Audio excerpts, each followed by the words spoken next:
Guys, it's not a good day for sidekicks. Why is that? Both the voice actor for the original Tales from Sonic the Hedgehog, like Adventures of, and the guy that played Luigi in the 80s, they're both dead. Oh. Yeah. Wow. It seems kind of weird. Like, it wasn't on the same day, but the news broke today for both of them. I guess the guy that played Luigi died today, whereas the guy that played Tails died 3 days ago. Wow. How's Mario taking it? It's what you would call a spicy meatballa. Isn't that guy also dead? Yeah, though? Lou Albano is dead. Lou Albano's like, dead. super Okay. dead. So that's they're all where I was fucking going. crushing Koopas up in heaven now. Crushing Koopas sounds not like a thing that you should say. Like, it sounds dirty. It sounds like an innuendo. I think you're just making it dirty. I'm trying to make it dirty. And once again, we've all forgotten about Tails. Yeah, so I was trying to bring it back to that, but... I guess the fucked up thing is that I don't know. Like, I retained this information long enough to do the podcast, but I don't know what either of their names were. I mean, to be fair, I didn't know who they were until this podcast right now, so... One thing that's interesting, the guy that played Tails was only 11 years old when he played him. So wait, he wasn't that old, period? No, he died at 31. Wow. Ouch. Wow. Yeah. That sucks. And the Fast and the Furious guy died too. Yeah, and also Paul Walker. Yeah.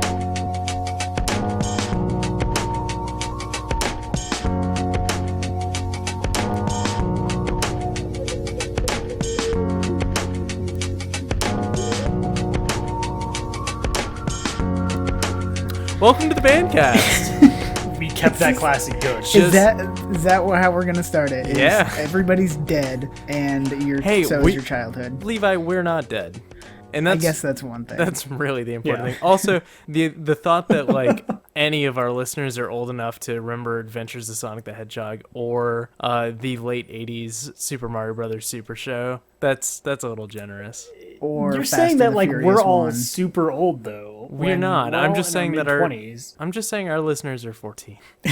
Oh, okay. Our brand of humor, our highbrow. It plays well with the preteens, is what you're saying. 14 is not Post-teens. There you go. No, during teens. I believe they're just called teens. Guys, how are you doing? I'm doing Well, all we're right. not dead. Yeah. Yeah. Oh, So I'm not dead. I forgot to introduce us. I'm Fred, by the Yeah. way.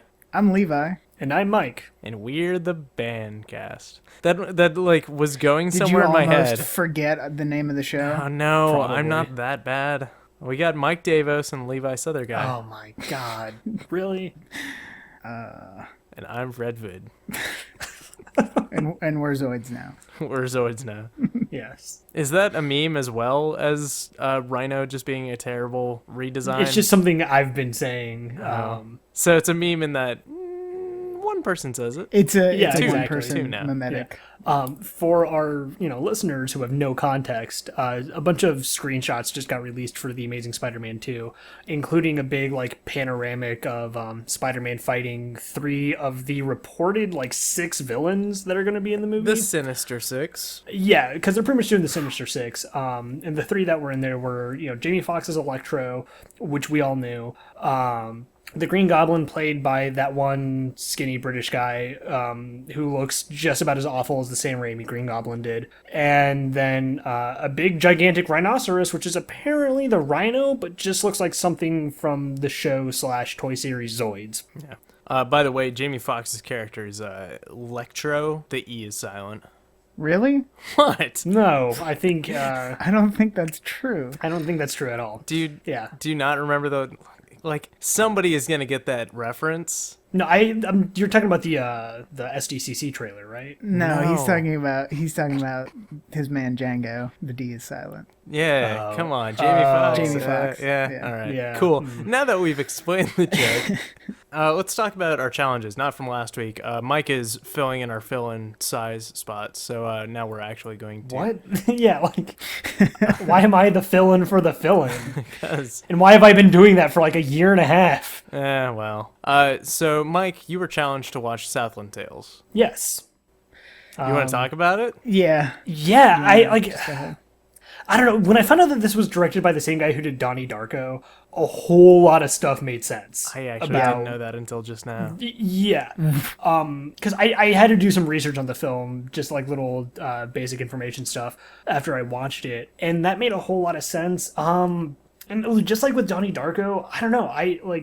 This film didn't do anything for me.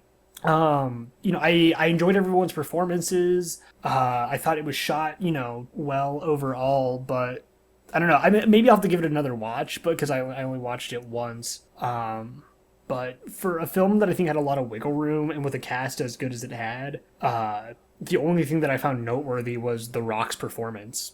Who as sort of like can a act. schizophrenic. Yeah. Yeah, and I mean, and as far as I'm concerned, like, he completely killed it in this movie. But yeah, I don't know, because I mean, it was your guys' suggestion specifically for me, so I want to get your guys' input on it, on why you suggested it. I don't in have a general. whole lot to say about it. Like, I watched it on a plane ride after Levi suggested it to me over Twitter. It was super weird, but it was the kind of weird that was interesting enough that I felt like maybe you would find some merit in. I don't know, Levi. So, I watched this movie maybe twice before, like, I actually did some digging. And what I came up with was, this is a modern day retelling of the entire book of Revelation from the Bible. And so Right. it's the end of the world as seen, like, sort of through Richard Kelly's reinterpretation and modernization of it. Throughout the entire thing, Justin Timberlake is sort of quoting the book of Revelation and, like, giving sort of key phrases from it, and a lot of the characters sort of represent sort of the things that were going on in that time, or in that book of the Bible. Okay. And so, like, here's the breakdown that I've been working from. Boxer Santeros, which is The Rock, is the false prophet. Roland Taverner is the Messiah. Martin Kefauver is the Grey Horseman. Dream and Dion are the two witnesses. Kristen Au is the Whore of Babylon. Bobby Frost and Von Smallhouse are the beasts from Revelation. Baron von Westphalen is the Antichrist, and Serpentine is the dragon. And Pilot Abilene, played by Justin Timberlake, is the White Horseman. Okay. Oh, we are being attacked by planes. Yeah, they found me out, I guess. Well, that's what you get for leaving.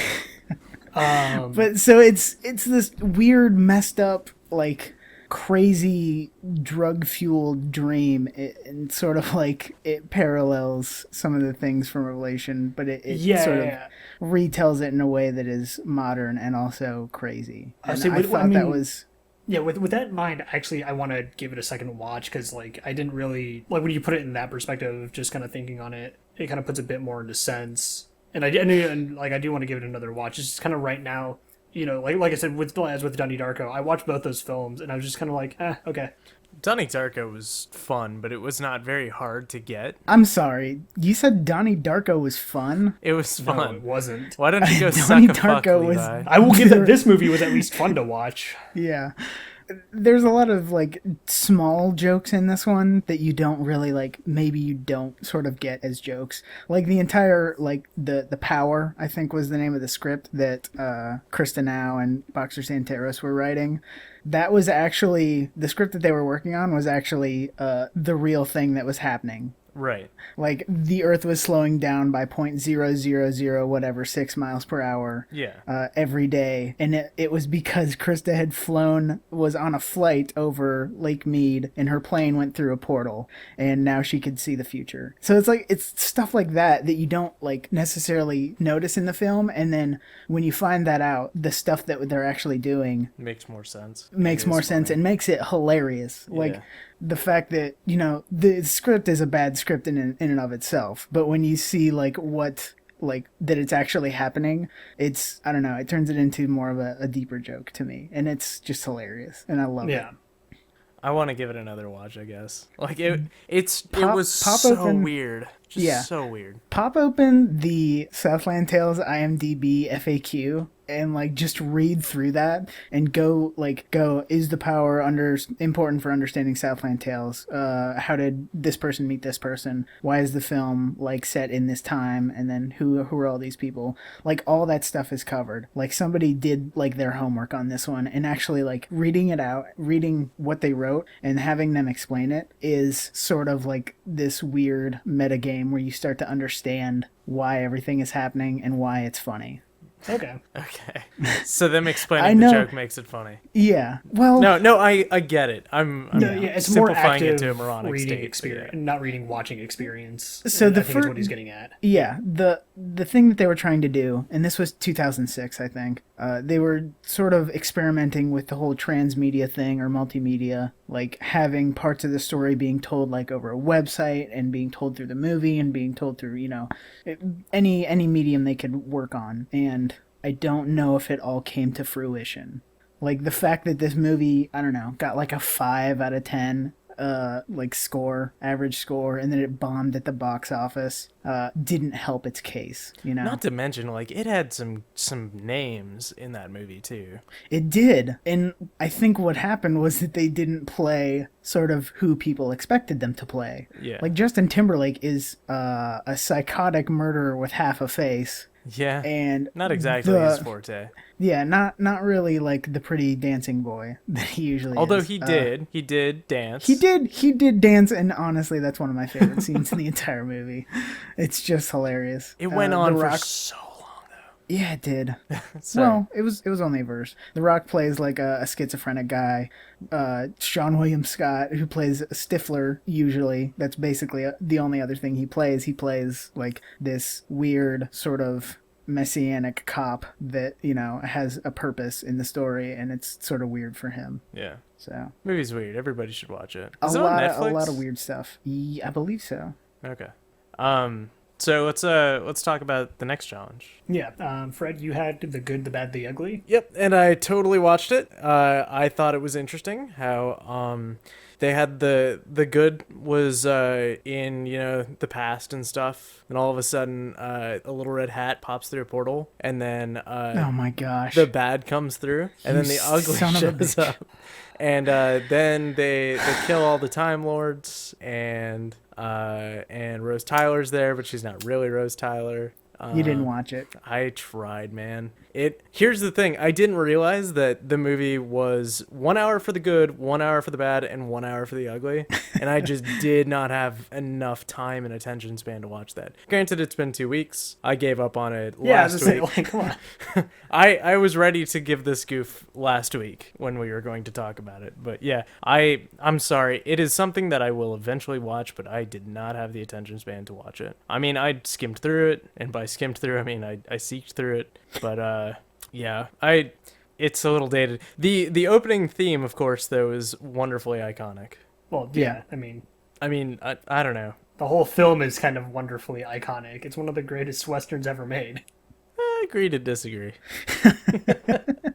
No, I'm sorry. I will eventually watch it. I did not have a solid 3-hour block in the last 2 weeks where I felt like I could sit and watch a spaghetti western.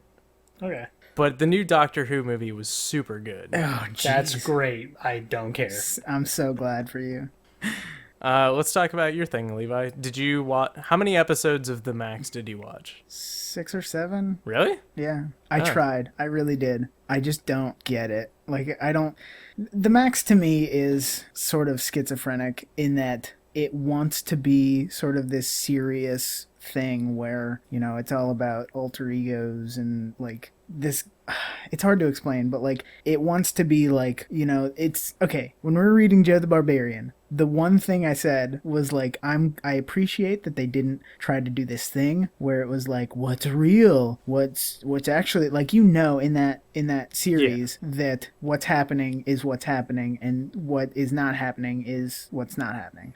Like in the Maxx, they were like, oh, there's the real world and then there's the Outback, but which one's really real? And like they're these creatures from the Outback and they invade the real world, and like I was just not having it for some reason. If that was your core problem with it, then I understand that's a difference of taste. But the reason that I was saying that you should watch the cartoon was because Mike has only seen the cartoon. The comic does a much, much better telling. Like, I feel like the MTV version show, which is what you guys watched, like really boils it down to like try and keep it within time constraints and mush a 36 comic series into 12 episodes, where it also just kind of cuts off at the end. Right. The one thing is that if you didn't care about the struggle between figuring out what was reality and what wasn't, then the payoff will do nothing for you. But if you actually did find that interesting, the ending is fantastic.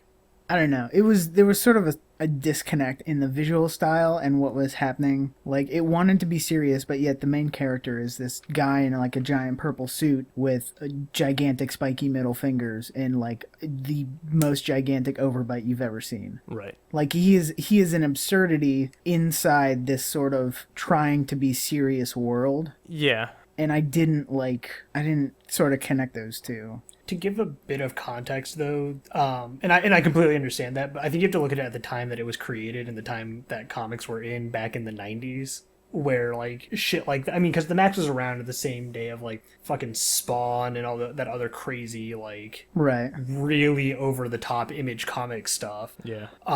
So in the 90s, when it was coming out and when the animated series was coming out, the Maxx was, like, the hypest shit. You know, like, holy shit, this guy uses, like, spiky middle fingers to punch the shit out of little, like, spermy alien bad guys. That's awesome. Yeah. Obviously, some of these concepts do not age that well. Right. Like, all of that didn't really do much for me. I have always loved the character design of the Maxx, who is essentially a hobo wearing a superhero costume that consists of purple spandex, a bizarre mask, and it has garbage all over his feet. Like, those are his shoes. I have always loved that core concept of his design. See, I didn't like that character design. I thought that was stupid. Like the fact that he wanted to be an iconic superhero so bad that he modeled himself after, characters in spandex, like, Superman has a very simple iconic design, whereas the Maxx's is purple. So I can see how you would dislike it, but that's my favorite part of his character is the design. So oh well.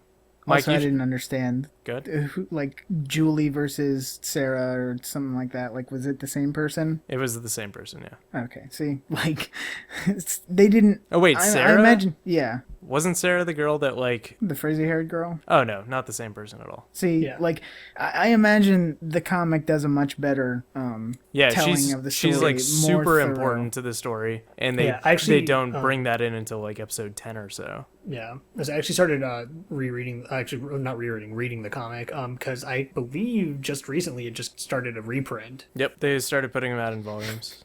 Yeah, really? Because the creator went back and he was pretty much just like, hey, there was some shit I couldn't do in the 90s involving like the color and how certain things were laid out, and so he just went back, changed it, and he's putting it out again. Oh, I didn't realize that. I like that the DVD, like it was originally an MTV show and it was on VHS. Like the first few episodes were on VHS, but never the entire thing until about 2 years ago when Amazon got the rights to do it on demand. So like each copy of the DVD that's ordered is like printed on demand, which I thought was cool. Wow, that's neat.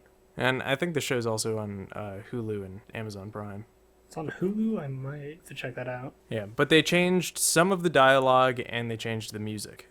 Which, really? Yeah, one of the things is they couldn't get the rights to "I'm Gonna Marry a Lighthouse" or "I'm Gonna Marry a Lighthouse" something. I don't remember the lyric. Yeah, I know what you're talking about. But it was like super iconic and it's used throughout the entire series. And what they replaced it with wasn't very good. So. Oh. Yeah, I was gonna say that didn't really stand out. Like nothing audibly stood out as far as the soundtrack. Yeah, well, it was a song that played on the radio, and every time a radio played, it was that song, and it it didn't fit the mood at all. Like it was an overly cheery song. Yeah, that got real annoying. Oh well, you were probably watching the redub, not the original. Oh, okay. Because the original isn't available anywhere anymore. No, I mean, like, the one they replaced it with was very annoying. Fair enough. I don't know what the original one was. Oh, well, you guys want to talk new challenges? Sure. Cool. Yeah, I've got a comic for both of you. It's a short one-thing comic called I Killed Adolf Hitler. It's about a dude that travels through time and kills Adolf Hitler. And it's whoa, spoilers. It is. Well, that's the beginning. Okay. So don't worry. It's short. If you hate it, you won't have invested much time in it. But it's cool. It's not the normal kind of thing that I suggest to people. What about you, Mike? Mine is the series Ghost in the Shell Standalone Complex, which is a cyberpunk noir anime set in the not-so-distant future involving a specialized police force investigating various crimes in a post-World War IV world. Do you say post-World War IV? Yes. What happened in World War III? A lot of shit in Argentina. Fucking Argentinians. What about you, Levi? Mine is also a comic. It's a piece of transmedia called Southland Tales.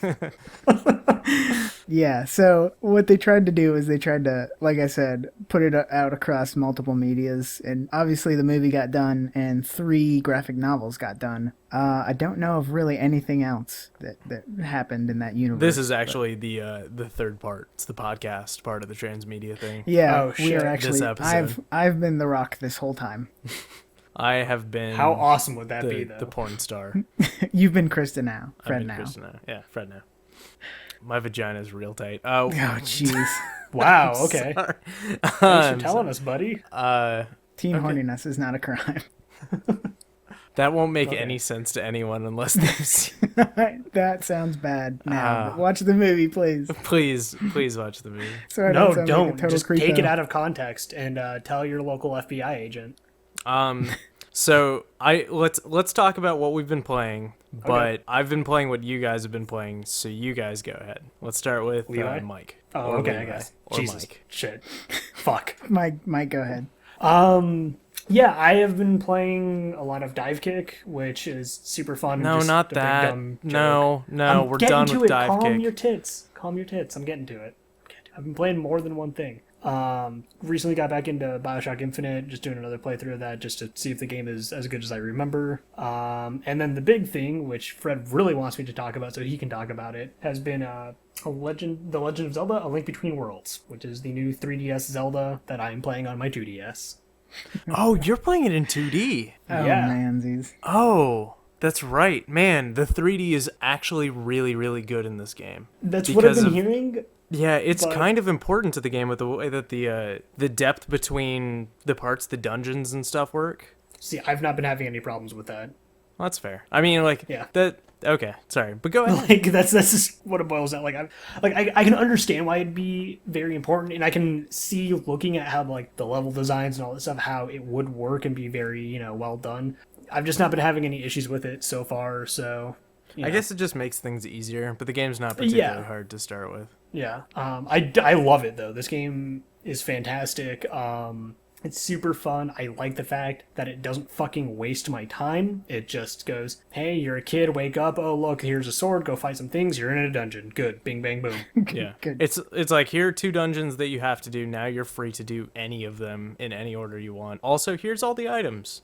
Yeah, holy shit. That mechanic, super awesome. I don't think it should be in every Zelda game, but I love it for this one. Yeah. And what does that do? What is? So, let me describe it. A little homeless bunny comes by your house and says, "Hey, is it cool if I crash here?" And you're like, "Yeah, sure, I guess. I'm a hero. I'm never here anyways." And so you go on a couple of missions and stuff. He's like, "Oh, hey, here's a what's the first thing he gives you? The The bow, wristband, isn't it? the bow, right? He gives you a bow, and then you go and do a dungeon, and then you come back, and he's turned your house into a shop." And he's like, "Well, you haven't been here for a while, so this is cool, right?"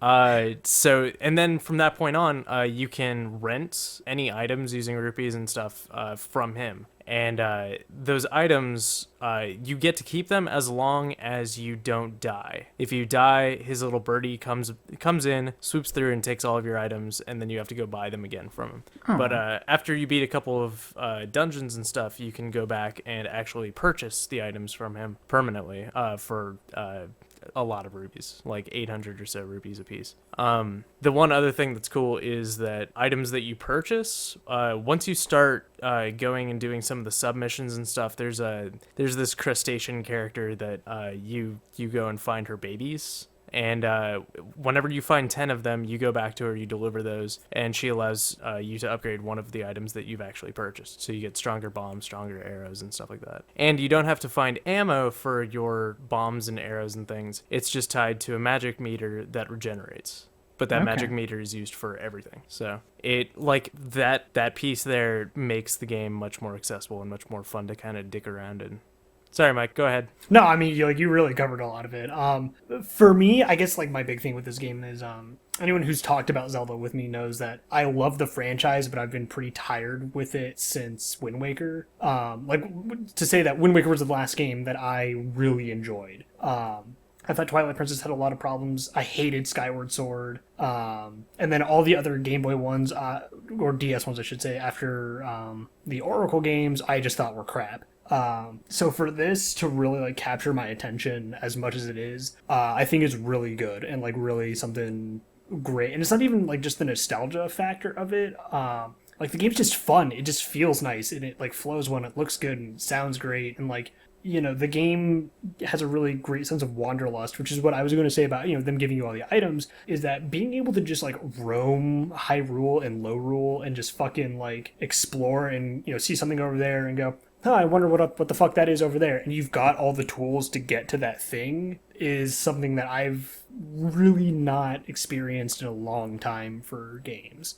It's kind of like Dark Souls. I'm not like that's not. I was that's trying not me. to say it. I didn't want to be the one to say it. No, it's not me like playing to Mike or making fun of him. It is a lot like Dark Souls in that everything is put in front of you and it just throws you into it, and that's such a good thing. Yeah, and you know, and like I think what I was going to say though is that there's a lot of Zelda in Dark Souls, and I like that, and I think that's what I like about that game. And conversely, that's what I like about this Zelda is that unlike so many of the other ones, it doesn't fucking hold your hand and like force you to look at everything through the whole game. Like I love the fact I don't have someone nagging over my shoulder going, hey, do this thing, no, you're doing it wrong, do this thing. You know, I like the fact that I can kind of No, don't go over there. Don't go over there. Yeah. Go over here. Although once you get to Low Rule, which is the worst name for the worst. I'm surprised they didn't Hey make guys, that you get Tuxedo, it? though. You get it? No. So every time you go to a new area though in Low Rule, Hilda will tell you about that area, and I'm like, I get it. Yeah, it's snow area. There's snow on the ground.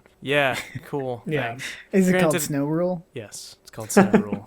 It's called Snow Rule. You gigantic ass hat. Is the desert part called Dry Rule?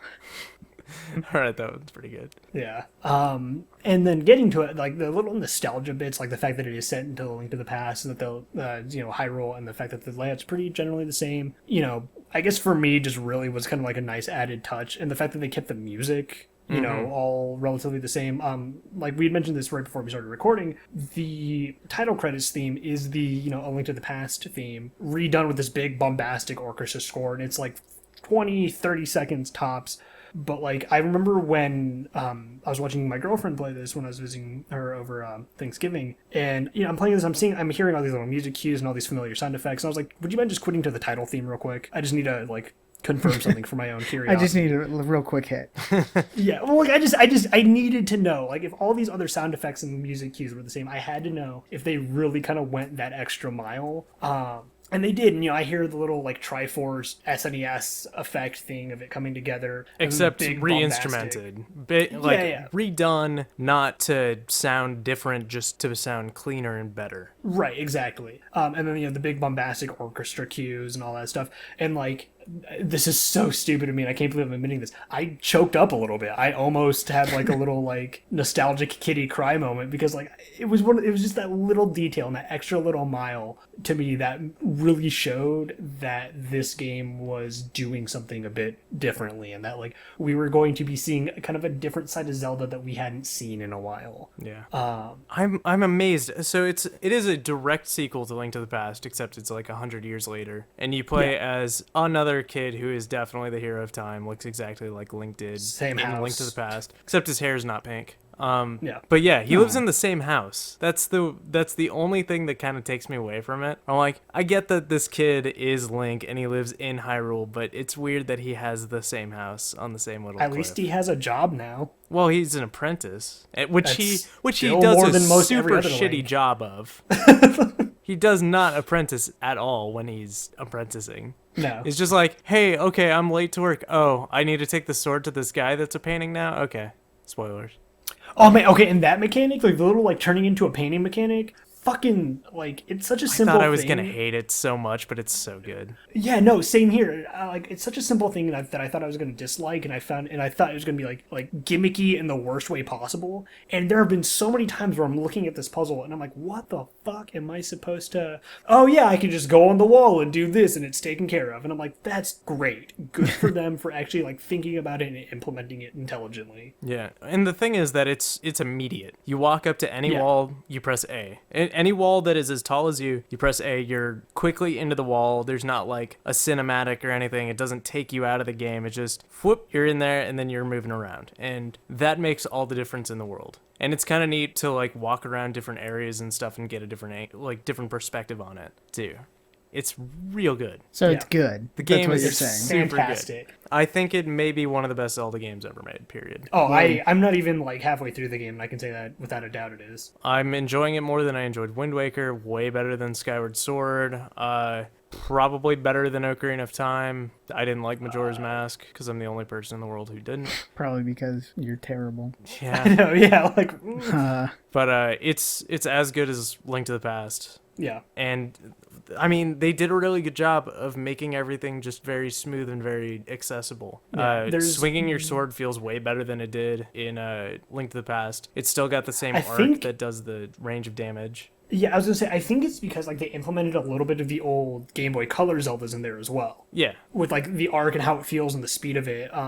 Because like the three Game Boy Color, like, well, I guess Game Boy / Game Boy Color ones, those are my favorite Zelda games, like, period. Yeah. Like I adore those games. And I know it's like with the way Link moves and how he swings the sword and everything like that, it feels a lot like that. And so for me, it was just like really comfortable, really nice. You know, like you were saying, speed's nice, reach is great. Like it's just so good. And it's got a lot of nice little subtle touches. Like when you hold down B to do your spinny attack, there's a little faint circle that pops up that shows like the range of attack. Like it's real brief and it's real subtle, but it shows you exactly what you want to do and how it's going to work. And the fact that the game runs at a solid 60 frames per second at all times, even in 3D, is a technical achievement for the 3DS. And makes the game just play a lot smoother for it. Yeah, just about the only complaint I have so far was going into the Lost Woods to get the Master Sword, that stupid little Poe thing. Yep, that was the worst. It was the fucking, like, it was the only time where I was just like, can I just fucking just go through the Lost Woods and not give a shit? Yeah, it took me 3 tries. I think they make it easier for you each time. I think they do. Yeah, they remove the amount of pose each time. But that was it. Like that was the only time where I imagine one kid do it like 20 times, and they're like, "No, just go left. No, left. Yeah. L with your fingers. Just." Yeah, but I don't know if I'd say it's better than Wind Waker, Ocarina of Time, or Majora's Mask. Granted, I haven't beaten the game yet. That could change. But this is the most fun I've had with a Zelda game in over a decade. That's the thing. It's fun. It's super fun, which isn't something Super that important. I felt about a Zelda game. Yeah. Like, Wind Waker was really cool, had a good story, had a great style, wasn't fun. You didn't like sailing? No. Yeah, no, I I can see hours that. and hours on end. I can definitely see how that would suck because like there is so much of it, which is why they cut it down so much in the re-release. Yeah. Which is good. The oh re-release my God, is super yeah. good. I don't Yeah, know. but I think We've probably spent enough time on Zelda, and I have a feeling we're going to talk about this next week. Probably. Yeah, as far as the Game of the Year reviews and stuff. So we should talk about it more then. I think we should go to what Levi was playing. Yeah. I've been playing a little game called Risk of Rain, and what this is a 2D sort of sprite-based roguelike, and it's also a platformer as well. But it's basically you pick a character, you are transported to this small little area, and your objective is to find the teleporter and go through it. And that's basically it. So Now, as far as roguelikes go, how challenging is it? it's pretty rough sometimes. It depends on what difficulty you're playing on. And also, the thing with this one is the longer you play it, the harder it gets. Oh, so, wow. yeah, there is a meter up in the right-hand corner where it increases... It fills up the longer you're in your game. So from like 0 to 5 minutes, it's on very easy. From 5 to 10 minutes, it's on easy. And it goes up medium, hard, very hard. At the end of it, it's like insanity. And then I'm watching you, I'm coming for you. And the last one is just ha ha ha ha ha. So Nice. it's sort of creepy, but it handles it very well. The struggle that you have is between getting through things quickly enough that it's not difficult later on and finding items that help you fight things later on. So there will be various ways of getting items. There's chests, there's shrines which have a chance to drop items but aren't necessarily guaranteed. There's like little challenges where you can, like, this thing will pop out 5 little minions and you have to kill them before they run away, and it'll give you an item. And items are basically the crux of the game, and that's what you want to get, and you want to get a lot of them, and you want to get a lot of them quickly, and you want to get out. So it's an interesting premise, and it's a lot of fun, especially with a lot of people. Yes. So yeah, we Fred and I have been playing it with various people, have been jumping in with us, and it's a lot of fun. And everyone plays it a little bit differently too, because you have to get the timing right of how much time you're going to spend in a level farming and getting XP and also getting money. Right. And then also being really good about being charitable with the items that you find, which I'm bad at. Fred is an item hog, and he is not afraid to admit it. No, I am doing it for the greater good. Okay. As long as one of us survives, right? Yeah. Yeah. Oh, also, if you die in a level, as long as one person is still going, you still have a chance. If you make it to the next level, everybody gets resurrected. So Oh, Yeah. nice. Okay. yeah, it takes a little bit of the sting of the difficulty out there. Yeah. Yeah, it's just a lot of fun. There's 10 classes. Each one of them plays a little bit differently. They all have a basic attack, and they have 3 skills. So your 3 skills are on cooldown, so you use them as much as possible, and you attack and basically try to stay alive that way. And the items you get are a variety of things. Some will make it so that way if you kill an enemy, little spirit bombs pop out and like attack nearby enemies, or like they'll explode into flames that'll cover the ground. And stuff like money will slowly generate over time. And it's On nice its to own, see, yeah. it's nice to see items that stack or affect everybody in the group. And every time you get one of those, you feel really good about yourself, because not only are you getting something that's good for you, but it's good for everybody. And so it's got a really positive feedback loop. Yeah. I had no expectations when I picked up the game, and it is super fun. I think 2 of my favorite games of the year I picked up in the same week. Are they the 2 Nice. games that we've been talking about? Yeah. Like it's incredibly good. It's $10. You can pick up a 4-pack and play with a bunch of friends for $30. Is it in early access right now, or is it actually released? No, that's fully released. Yeah, Okay. it was a Kickstarter game, Oh, that's right. and I'm assuming it got greenlit based on that. I'm really hoping for expansion packs and stuff too, because they made it so modular that they could just make more items, more levels, yeah. more enemies, more classes. And it's just a matter of coming up with the rule sets and stuff, because the graphics are definitely not impressive. Really, yeah, very characters- basic. Characters take up all of about 10 by 5 pixels, or 5 by 10 pixels and stuff like that. So Yeah, but they're distinct enough that you're able to sort of you know which character you have, and the skills that differentiate between them. Everybody plays like at least a little bit differently. yeah. And the default controls are terrible, by the way. Make Yeah, sure you change those immediately. If you can play with a controller, I recommend it. It plays real well with a controller. Okay. If you can play with WASD and the arrow keys, I recommend it, because that's how I roll. Yeah, so get Risk of Rain. You want to talk about just some quick stuff? I don't know why I'm asking. We're going to. Yeah. It's like, I don't think we have a choice. We have to Should we fill out vote at on least this? 15 more minutes. I brought the first 3 things. I'll hit the first 2 of them real quickly. So the Xbox One, if you picked it up on the first day or you pre-ordered through Microsoft, you got the Xbox One in a special black box. It was the Day 1 edition, and it makes your controller a little ugly because it says Day 1 2013. Oh boy. So But special. it also comes with this little achievement, which comes on a little scan card, or a little card like you would get your Xbox Live points and stuff through. Right. And I think it's a QR code is what it's called. well, the QR code is there too, but it also gives you the numbers, so that way you can enter that in, because that's how it has been for the 360 all along. Yeah. So the thing is that people are taking this and putting it on eBay because they feel like, well, this is the only time it's ever going to be available. There's definitely some money to be made. And I've seen some go for 30, 40, 50 bucks. My favorite thing so far is that because it has a QR code, the Kinect can do this really cool thing where it'll immediately read a QR code, detect whether or not it's DLC, and automatically redeem it for you. So you just kind of Jesus. flash it up real quick, and it puts it right into your system, which is real nice. That's really one of the cooler features of Kinect, and sort of I have to say the Kinect is holding its own on the Xbox One. Like, I'm Really? really glad it's in there. Yeah, Okay. I mean, just for quick voice commands and stuff, like walk into a room, say Xbox on, Netflix on. God damn it, Xbox. It's sitting Is next it to on? me. Yeah, it's on. Yeah. Yes, it works. It's real nice, and you just say stuff like go to Netflix and play, and then whatever episode of whatever show you want to watch. Like it's unnecessary. It's definitely for lazy people, but if you can't find your controller, it's kind of nice. But yeah, so people have been posting this this achievement online, and since they haven't used it, they don't realize that the Xbox can scan these QR codes. So everybody is blocking just the string of text, so that way people can't just steal that. But they're not blocking the QR codes. Oh God. So all these people are selling unused codes on eBay, and they're gonna have a whole lot of hassle when they find out that it is actually used. That somebody Yeah. put their Kinect up to their computer screen and just scanned it in. Yep. Oh, you know someone has. Come on. Oh yeah, they absolutely have. I certainly haven't. Because I've got a QR code reader on my phone, so I do that and then I manually type it in because I haven't gotten one yet. Every single one that I've tried to do has been used, Aw.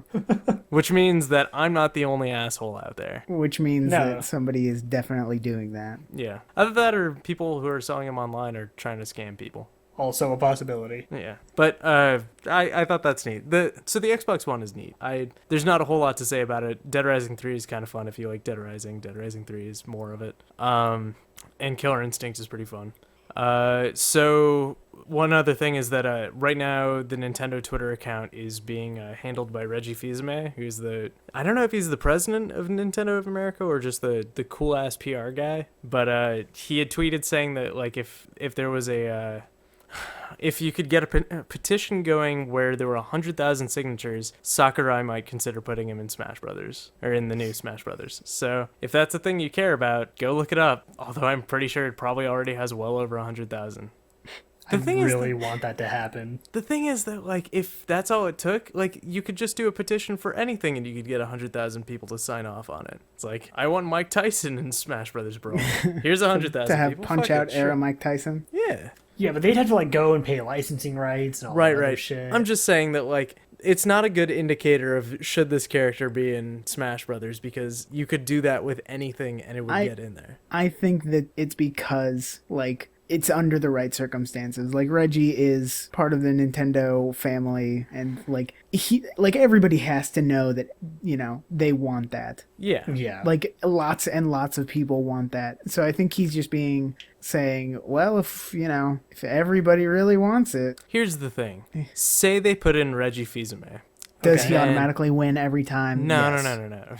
yeah. Yes, as because his body is right. the only one that's ready, right?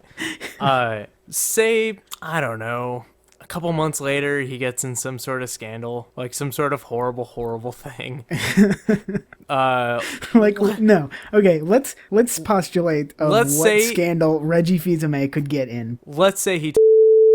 Oh, jeez. Like spiritually? I don't know why, but I kind of feel like he's probably... That's his Why? vice. You're Is that a little predicting- heavy? That's a little dark. Yeah, what you're Jesus. saying. Okay, fine. And fine, also fine. a little the company slanderous. he works for. That's Like, kind of why I was thinking no it. big deal. One of the biggest people in Nintendo is, Fine, let's say he gets drunk and gets in a car accident. Then obviously Okay. he's been set up, but yeah, like Can we not? All right, fine. What do you guys think would be the thing that he would get in trouble for? he's been doing secret back alley deals with Microsoft. that okay. So insider trading. Yeah. You're talking like a Kevin Butler situation? Yep. Except Kevin Butler is an actor Yeah. and not really privy to the sort of information that Reggie Fils-Aimé may be privy to. That's entirely fair. And he did one Bridgestone commercial that had a Wii in it, and he got fired. Sorry. He also KB. did that before he was Kevin Butler, too. That's the fucked up thing. That's rough. Yeah. I'm gonna say blow. I think he chills with Rob Ford. You think he Even jumps though on that that's- white dragon? Yeah, I think he chases the dragon. Isn't it heroin? That's why he's Shut up, Mike. oh yeah, heroin is the dragon. I think he's buds with Rob Ford, and they just like party it up in Toronto or Vancouver, whatever city Rob Ford runs. It really is just hard to imagine Reggie doing anything like that, though. Right, well, let's imagine that he does. Now he's in Smash Brothers. Awesome. Like, that's not the kind of thing that you can patch out either. They All could of a turn him sudden- into. I think the only thing they could do is turn him into like Miyamoto or something. Oh, but then Miyamoto would be like the replacement for the guy that did blow or insider traded. Did blow in a back alley with a... Fuck. I mean, honestly, if it was like up to any of like the Nintendo top brass, I would rather have Miyamoto. Oh, me too. I really think that what would be fun is like a several character kind of like team thing where it was Sakurai, Iwata, and Reggie Fils-Aimé, and of course with Kamiya from Platinum as the final Smash. Just comes out and shouts, "Eat shit." Oh man, Kamiya's Twitter is one of my favorite things. He's really good. And then the last thing that I was going to bring to the table is if you guys haven't seen it already, Amazon's working on a new thing that's supposed to launch in 2 to 5 years, just depending on FAA regulations. They are working on unmanned drones that will deliver packages under 5 pounds to your home within 30 minutes. In 30 minutes. Quote unquote in 30 minutes. They have 30-minute shipping, or at least are planning on it. Like, how much would that cost? The future is here. No, it's free with Prime. Bullshit. It's called Amazon Prime Air. I don't know why they would they would disconnect that from the Prime service. Why is Amazon Prime one-day shipping $4? Because they have to pay for like planes and gas and stuff. Yeah, they're building planes and gas and stuff now. Tiny ones, unmanned ones. Tiny little drones that run on gasoline, unleaded gasoline is what you're saying. You dumb fuck. This is supposed to be like their green option. This is them putting their best environmental foot forward. I don't they think run that's on what electricity. You idiot. I get that. I also said they were building gasoline if you want to get really technical. But yeah, we could. But... Oh man. I think there are not costs. They are cost. What's the opposite of cost inhibitive? It's not prohibitive. Yeah, it is. Is it? Cost prohibitive? There's cost effective and cost prohibitive. They're cost effective, is what, yeah. Oh, that's okay. Right. Yeah. They're going to save Amazon money on, like, a bunch of stuff. Several layers of logistical operations. Like they showed a video, and it's this assembly line, and it's pushing this package out on this conveyor belt, and it stops, and the drone picks it up and flies out the door. It's the exact same as their assembly line for throwing stuff on the back of a UPS truck, though. Except the difference is instead of throwing it onto a UPS truck, it's onto a tiny drone that can only carry up to 5 pounds of weight. Yeah, but then you're not keeping those packages overnight like in a UPS that's true. warehouse. You know, there are you're definitely a not lot of logistics that UPS are good. trucks get like 8 miles a gallon or something. Something terrible. There's also the fact that you are sending tiny robots all over the world, all over the country. Let's be honest, all over the country, and there are people with rifles. And yeah, that's gonna be rough. I'm sure there will be some kind of insurance policy. Well, yeah, I mean, they already have a really good insurance policy already. If UPS fucks up, or they fuck up, or somebody, even you fucks up, they will replace it. Because Amazon is amazing. Okay, if that's not happening already, is that really going to be the I'm not saying for that's... that? Like, people aren't taking shotguns to UPS trucks and being like, woo, got me some packages. I know, but that's a person you're talking about. We're talking about an unmanned drone that if you shoot, the only person that's out is Amazon's wallet. Right, but that's what I meant. Like, I'm sure they'll probably have some stipulation where if you damage the aircraft in some way, you pay for it. This is, I think we're operating under the assumption that people are just sort of camped out in their backyards with guns, sipping on some beers. And are you saying that that's not a thing that you would want to do? Like, I would wicked want to do that. Also, UPS said that they were looking into the same thing. Because Urban of course hunting. they are. No, the fucking unmanned drones. The UMDs, the Universal Media Discs. Jesus, no one's looking into that technology. Even Sony's not looking into it anymore. No, they've abandoned it. Yeah. What's the first thing you order with Amazon Prime Air? I was going to say cat litter, but that's over 5 pounds. Probably like a figure of some sort. Yeah. See, I see it as like I'm setting up some sort of like audio equipment or some sort of video equipment, and I'm like, fuck, I don't have the adapter I need. Quickly jump on Amazon Prime, fucking $1.50, and it's there. Yeah. I saw a post on Reddit earlier. It was an Amazon drone carrying a present, and underneath it was the Animal Crossing villager with a slingshot, and said, "I've waited for this day my whole life." Awesome. I'm not super optimistic that it's going to happen within the next 10 years, but if it does, that'll be really cool. I think it'll happen. I don't know if it'll keep happening. Yeah, I mean, it seems like there are going to be some serious issues. They're that going to have to iron solve. some stuff out, yeah. Like when they become sentient and start murdering people. What? I'm just saying, like, what if they operate via some sort of Wi-Fi or some sort of internet transmission? And, well, sentient isn't the right word. Say somebody's got a nice little over Wi-Fi hack virus thing that decides to make them just, like, fly directly at people. It changed. Well, I don't know why that would happen. I could see them changing the landing coordinates to wherever they are and then just sending it back. That's true. You could loot so many drones. Oh my god. There's Sounds like One one age of piracy. It is, yeah. This shouldn't sound like so much fun, but it does. Also, the fact that they come in these little plastic crates now instead of the cardboard box ones. Right. I'm going to have so many of those instead of the cardboard boxes that litter my house now. Do those stay with you? Yeah, as far as I know. They just drop the crate. You don't like give them the crate back? I don't think so. I That's, don't think they wait for you to like open the crate and not take your shit out and then put it back up. Like, I think they just drop it off. I bet they're like super eco-friendly little crates too. I should hope so. I mean, those could start stacking up real quick. Yeah, especially if you're like, I need some M&Ms. Oh yes. I could walk 50 feet down the street to the store. Or I could sit on my front lawn for 30 minutes and I wait for could the Amazon drones to it. come. Wait for the drones to come and take me. And you could probably Take get a me to bigger bag. M&M Town. I've been trying to remember the line from Arrested Development, and it's like, nothing matters now, the drones are coming. I say, imagine getting a 5-pound bag of M&Ms. Yeah, no, I've done that. 4.99 pound Uh, bag. dude, I won't have to go to CVS after Easter anymore. I will just wait for the Amazon deals to pop up. Oh, Cadbury cream eggs whenever I want. Shit, This I'm not is- going to stock anything. this is the I'm just way gonna with the keep- world ends. Not with a whimper, but with a drone. But with a drone full of Cadbury eggs. Oh, man. Can you set specific coordinates that are not your place? Like, I could have it you delivered just- to you. Could you have it dropped off, like, in somebody's chimney? That would be Amazon is awesome. the new Santa, is what you're saying. That was originally what I was thinking, but then I took it one step further. You can order chemicals on Amazon. And then you drop into somebody's Jesus. fire, their open fireplace. You could start just like killing people with Amazon. There are some serious implications with this. I think that's gonna leave a credit card trail, though. I think.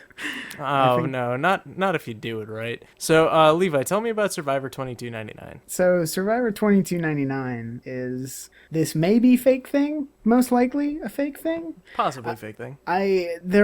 So Survivor 2299 is a website that popped up.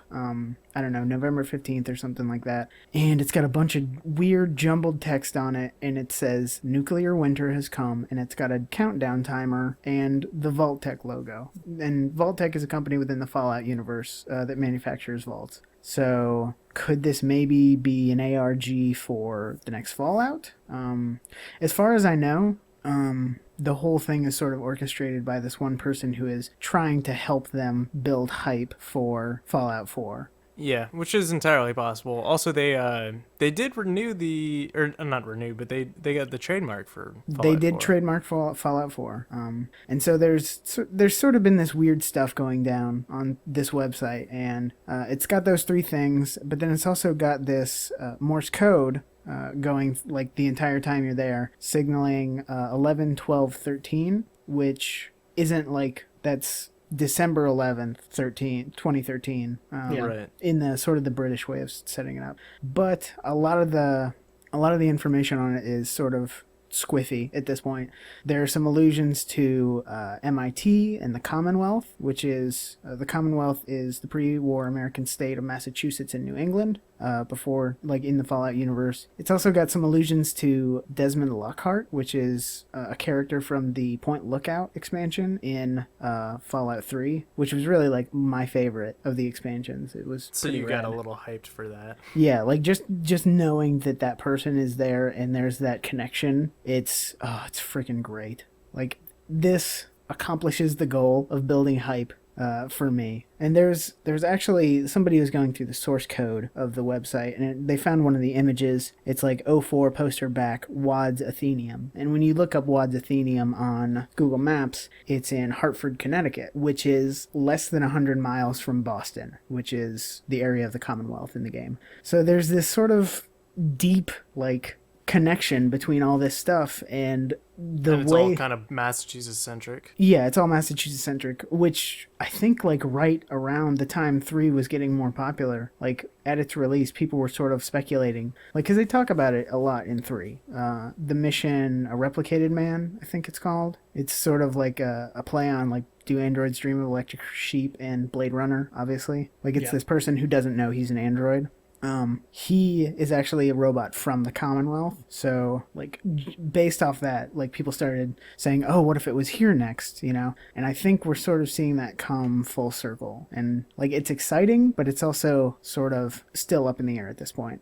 Right. It could be... There's nothing concrete yet. Yeah, there's really nothing concrete except for they renewed the trademark. Right. And even that might not be real. Right. Like, that really doesn't mean anything. That can mean they're going to do it in 10 years or 20 years or whatever. Right. You know? Right. But it's exciting to see, and it's like, it's an okay ARG. Like, it's not the best. It's not I Love Bees or whatever. Yeah. Man, I'd be pumped. As far as Massachusetts, that would be a cool place for Fallout. And obviously I'm biased, but, like, Texas would be such a cool place for Fallout. Obsidian can do that with Fallout New Austin. New Austin, New San Antonio, New Dallas. Yeah. Not Houston. Houston already looks like Fallout. Yeah, it's like, no. Houston's already a wasteland. It could be one of the jokes. Like, you go into Houston? Don't. There's nothing there. Legend tales of a former place known as Houston. Now there's just a giant crater. Some said it was God. Others said it was the Democrats. Gosh, I hope Houston turns into a crater. But yeah, there's a lot of the more interesting stuff is sort of this going on in our Fallout, r/Fallout. Oh, yeah, the subreddit. The subreddit for Fallout. And, man, they've got, like, constructed, like, prospective maps of, like, Boston and the Institute and, like, areas that are mentioned in the games. And they're, like, building this sort of this pre-release world map of all the things that are already there. Kind of like what happened with Grand Theft Auto 5 when they first showed that first trailer. Yeah, exactly. Except with even less concrete information. But even less. Like, it's from the other games. Like, they're talking about, like, Boston's gone. I say again, Boston is gone. Like, so they're building stuff out of nothing almost. It's like single lines from Fallout 2 and 3 and all this other stuff, and like it's sort of fascinating. And but here's the real question: will I be able to become a porn star again? When did you do that? Fallout 2. I have nothing to say. Really? Did no one ever do that in Fallout 2? I didn't do that. I didn't. Man, there's a ton of shit you can do in Fallout 2. Is Fallout Tactics really that bad? Probably. I never played it. Honestly, I didn't know it existed until Fallout 3 came out. Yeah. Fallout 3 was my first exposure to the series. And I tried to go back and play Fallout 1 and 2, and they were okay, but... Man. They're really dated. Yeah, they are. Like, Fallout a lot 3, of those though, Infinity... is so good. Yeah, Fallout 3 a lot of those Infinity Engine games are super outdated. I think, like, Baldur's Gate 2 is the only one that holds up, really. And Planescape Torment. Both of which have been, like, vastly upgraded by both fans and with official support even within the last year. Mike, you wanted to talk about a thing? Yeah, this isn't anything specific anymore or anything like that, like your guys' stuff has been. But with the next gen now in full swing, with the Xbox One out, the PS4 out, and then the Wii U crawling along, trying not to get murdered. Whoa! Right now, the Wii U has the edge because it has games. That is true. And actually, that's where I'm going with this is now that we're in this next generation, people are, throwing out these terms of like next gen gaming and what next gen gaming is and all the stupid bullshit buzzwords that every fucking reviewer is saying. I wanted to ask you guys, what do you want to see in this generation that is not previously viable on the last generation consoles implemented in games? Like, what to you would enhance gaming experience, or do was not previously possible that is now on the table? What's changed? Graphics are better. Like, we can do that. Right, but I mean, Everything's there's got a also hard more, drive in it. like there's more processing power behind the systems as well. There's more processing system, and the fact is that, well, I mean, for the PS3 it was already the case, but now every single system has at least 16 gigabytes in it, so they can use that. Mandatory installs are okay now. Yeah. Because everybody has at least enough space for one game, whatever it may be. So, like, that's really the only thing that's changed this generation is more processing power. I want to see people use it well. I want to see more clever and original ideas. I want to see games like Minecraft done by larger companies, not AAA companies, but by groups that know what they're doing and can kind of come up with a big cohesive idea for a massive world that can be played with. I want to see more good sandbox games. Like, I had so much fun in Saints Row, and I've had so much fun in Minecraft, and I've had crazy amounts of fun in these roguelikes lately. Like, God, I've been really enjoying Nuclear Throne and Risk of Rain. So, I don't know. I want to see a game where I'm in a large, persistent world, where I live the life of a character that only lives once, and that's all there is to that story. Like, not something so dramatic, but the idea of a character that if he dies, that's the end of that character, and I have to start over. Right. So you want to see like a that. good Steel Battalion game again, is what you're saying? I haven't played any Steel Battalions. Okay. Is that doesn't sound anything like what I'm talking about. Well, in the original Xbox version of it, the one with the humongous ass controller and everything like Oh, that. okay, yeah. There were mechanics to where, like, if you didn't hit the ejector seat before your mech blew up, you were done. Like, that save file, fucked, gone. You lost everything. Sure, I want to see that, but on like an online kind of world. I want my decisions to matter, and I want my character to matter, and I want what I do to always matter. We could call So it you matter. want to see more player impact on the environment and the story. Yeah, I mean, I think so I think they're that talking- you're sort of leading up to what I'm thinking as well. Destiny being what they want it to be, or what they're claiming it's going to be. 'Cause Yeah, it's not. It's that's wicked a not. tall order. Yeah, Destiny is going to be Borderlands with better multiplayer. But that's No, made by Bungie, which is excellent. That's totally cool by me. I don't know. What were you going to say, Levi? I was gonna say choice. I want to see way more choice. Yeah, choice Like- that actually is divergent. Yeah, exactly. Sort of like I hate to even bring it up, but like Mass Effect was sort of the only franchise where, you know, you had these set pieces where you could go this one way or you could go this other way, and it was a lot of the time it was binary. It was Paragon or Renegade, and those were your choices. Or you could go neutral, which really just sucked so bad. But I want to see like next gen games that will utilize sort of, I don't know if it's even like a processing power thing. Like it's the amount of work they can actually put into a game, Right. you know? Well, so I mean, they can definitely do more than they did. I mean, we can have more information on one disk, and we can save stuff from and to the cloud, and have all of that kind of processing power to have more things that you can choose from. But I don't think we're going to get games where your choice actually matters unless it's both player and director driven. So like, it's a bad example, but like Eve isn't fun, but they do a really good job. Yeah. They do a really good job of making a world where like the narrative is totally told by the players. That's it's Yeah. if that game was fun, holy crap. If that game wasn't a second job, you know? I mean, it can be that, like, you can have your game be tedious and hard and not fun, but also have like a fun part to it, if you would. Yeah.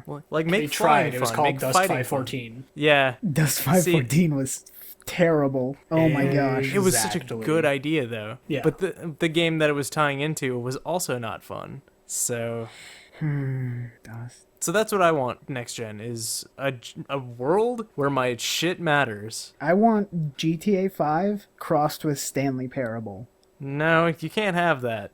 You just No, can't. but okay, No, the- you can't have that. There are, I don't know how many different endings in Stanley Parable, you know? 18. 18? Okay. So, like, that times 100 in a GTA setting, or like even like a shooter setting. Like, just things that I can do in the world that affect sort of where I'm going with this. I just want Walking Dead Season 2 to make me feel again. Okay. See, even then, though, like, the choices that you made... Sure, the choices are mostly uninteresting and unimportant at the end. And but the choices... even at the beginning, So I think we're going to talk about Walking Dead season 1 real quick. So spoilers. You can All right. choose either Doug or what's her face. Right. Yeah, you can choose either one of them, but by the end of the story, they freaking get shot in the face. Like Sure. no matter which one you choose. So like Sure. it's a loop that closes itself off and it doesn't expand on that any further. That's true, but you do expand further past that first episode where you get to experience more time with these characters and you see these plot elements develop. And yes, they end like any story ends. Like, but they're like your choice does matter to the narrative that you're going through. Yeah, but like it doesn't have an effect on sort of your end game. No, it doesn't. I wish it did, but it doesn't. I'm okay with as much that it did matter, though. The only thing that bothers me so much is the choices you make based on your character and the character that you're protecting throughout the entire thing. Doesn't matter what you do, that character's ending is always the same. Right. Yeah. That's my problem with it.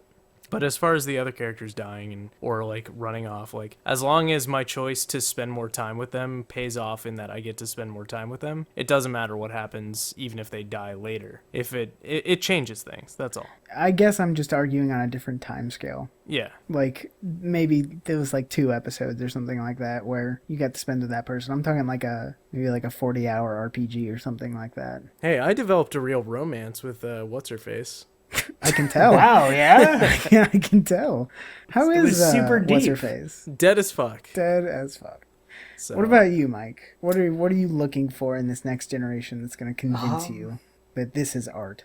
I don't need any convincing of that. Like, whatever. Like, that's not even the argument I'm making. I know. also, it is, so Don, but going on. Yeah, like, I don't know. I guess for me, I just want to see more, I want to say variety in gameplay types. And I know that things like sports games and shooters and stuff like that are always going to be around, but I want to see people taking more risks with character action games. I want to see people taking more risks with role-playing games and doing things with those genres that we haven't really done before. Like what you were pointing out, Levi, with the the big Western RPG trope of here you have this choice. Kind of. Yeah. And then it doesn't fucking matter. Case in point, fucking Dragon Age 2 being a huge problem with that. I want to see people doing stuff with RPGs and experimenting with the mold. I guess that's my big thing. I just want to see experimentation with genres. Obviously there are certain things like, fighting games that you really can't do too much to that we haven't already done. Or like every shooter is going to involve fucking pointing, clicking in on a joystick for iron sights and then no scope headshot, whatever, fuck it. But I want to see people at least trying new things, at least implementing new elements instead of like playing it safe. We do have this new technology, and even though it's just marginally better than where we're at, I want to see more done with it. I want to see what people can do, and I want to see the leash loosened a little bit. I would say that in this last generation, we got 4 new genres. And whether or not they're like new specifically for this generation or anything, we got creative type games with Minecraft and all that. We saw it become like an actual thing. We've got games like Terraria that play with that same concept of creativity rather than a game having an end goal. We got MOBAs, which granted we had Defense of the Ancients before, but we saw MOBAs become this new kind of genre that we got lots of different games to come out of. Like Right. we've got our Dota, our League, and our Blizzard's, whatever the fuck they're calling it. And then you've also got games like Awesome Knots, which is a 2D platformer MOBA. Like that's radically different from the same thing, or from League and all of those, but it's a different type of game, but it's still the same genre. Yeah. Fuck, I had it. Roguelikes have come back. Like roguelikes With a vengeance. yeah, like Yeah. and there are plenty of people doing plenty of things with them. Like the 2 games that have been playing like crazy lately are Nuclear Throne and Risk of Rain, and they are drastically different types of games, despite them both being essentially roguelikes. And then I forget what the 4th one is. Good job. Narrative-based games that are non-games like Proteus and Stanley Parable. Like games that are really just an experience that's to be had, not something that has as much player input. Game like Journey and those kind of games. Yeah. So we've gotten 4 new quote-unquote genres, or quote-unquote new genres. Quote unquote new quote unquote genres. All right. Okay. So we got 4. I want more in the next gen as well. I think that's how games are going to expand. Oh, and MMOs. MMOs became more of a thing within the last 10 years. What? I just don't think anyone has anything to say about MMOs. No, that we I haven't mean, already yeah. said. They're not that's fun. That's a but good point. It's a genre. Yeah. I just heard you guys kind of giggling when I said MMOs. It's like we saw them rise and we saw them fall, and it was called World of Warcraft. Yeah, Jesus. Basically, every other one fell within that lifespan. Still going. New expansion coming out. New expansion coming out, Finally updating those vanilla character models. and they look pretty good. I like the art direction. Yeah.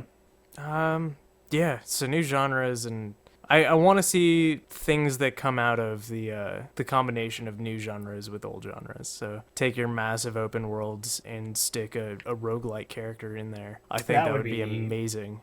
And like have it be a world full of other people that have this new character that they have adopted for themselves, and they're scared as hell of losing it. Yeah. So. And then have the one guy camping that area and just mercilessly killing them. Yeah. That I'm sure that'll go over great. There are ways to balance that, but whatever. Anything else we should talk about, guys? I guess the move-a-thon maybe happening? No, probably not. No, I don't think that is going to happen this weekend. Until we can confirm a specific time for it, I really don't think we can. Okay. I will say that we're doing, 99% doing a live bandcast at IkiCon in Austin the weekend before New Year's. Sweet. Yeah. I think that's going to be a Saturday night. I told them it had to be after hours, so hopefully they listened. And we're actually like doing a panel. Oh yeah. Oh shit. Okay. Yeah, it'll be our first live bandcast at IkiCon, despite me having been going to IkiCon for Years. nearly a decade now. Has it been around that long? Nearly. Okay. Nearly. Well, I guess that wraps it up for us. Yeah. Was it just? I was hoping you wouldn't laugh, because when I edited, I was just gonna delete that silence, and it wasn't gonna be awkward. But too late. Now it's awkward. Yes. So within the coming weeks, maybe next week, we'll be doing Game of the Year talk. Yeah, probably next week we'll start our discussion. So if you come here for the fun banter, next week is not going to be that. Oh, It's man. just gonna be arguments and mudslinging. It's going to get real. Do you got like top 3 right now? Just go. Levi. Stanley Parable, Risk of Rain, and GTA 5. That's not accurate. Mike. Bioshock Infinite, Legend of Zelda, Link Between Worlds, and Metal Gear Rising: Revengeance. Risk of Rain, Stanley Parable, Link Between Worlds. Not in that order. Oh, wait, hold on. Mike, have you played Stanley Parable yet? No, I will. You dumb bitch. I will this week. Jesus Christ. Yeah, I think you've that's gotta what go- we're gonna use this week to catch up on anything we may have missed. If we have missed anything that you feel just like you have to tell us, like that we haven't talked about, send it in. Don't. Maybe we'll play it. Guys, Last of Us, have any of us played that? I've played it. You have? Oh, Yeah. Okay. Is it Game of the Year contender? For me, no. Honestly, I think it's the weakest of the Naughty Dog titles on the PlayStation 3. Wow, really? Oof. Yeah. I haven't played it. I don't care enough to play it. I have it. and- I'll play it next year. That's not to say the game is bad. I'm not saying the game is at all bad. It's a very good game, very well voice acted. It looks beautiful. I just think it's heavy-handed. Like, I just don't think it's approached with as much grace as it could have been. I think a lot of the elements in it are kind of like forced, not in like the narrative sense, but in the like, look at how awful all this is. Doesn't this suck? Kind of sense. Yeah. While like in the Uncharted series, I thought they had kind of woven the intricacies of character relationships a bit more fluidly. Yeah. Yeah, it's still worth playing though. Like, I would say play it and judge for yourself, but for me, it just didn't do it for me. Oh, almost forgot. Age of Empires 2 HD edition. No. Game Doesn't of the count. year for all Does years. not count. Game of all time. Game of all time. Trying to come up with something about Jack while we're talking about all of this. Fernando left his iPhone charger and almost walked in on me and my girlfriend. Haha, Jack. Good to talk to you. Good night, Jack. Good night, Jack. I had a story about Jack, though. Oh, you have a story about Jack. okay, Yeah. shit. Hold on. All right, go for it, Levi. Jack called me the other day. What? Yeah, he called me up. He said, hey, do you want to go get a burger? So we went and got a burger, and I got one with avocado on it. That sounds delicious. It's real, like, that's it. Like, Where was the burger place? it was Smash Burger? Still haven't been to Five Guys, have you? No, I have. I went there. Oh, you went there. I think maybe with Jack? Maybe not? So what you're saying is that Jack is a burger connoisseur. Jack's a burger holic, is what I'm saying. Good night, Jack. Good night, Jack. Good night, Jack.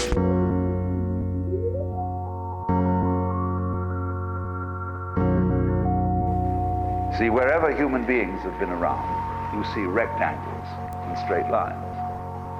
Because we're always trying to straighten things out. And so that's the very mark of our presence. I don't know why we do it. It's always been a puzzle to me.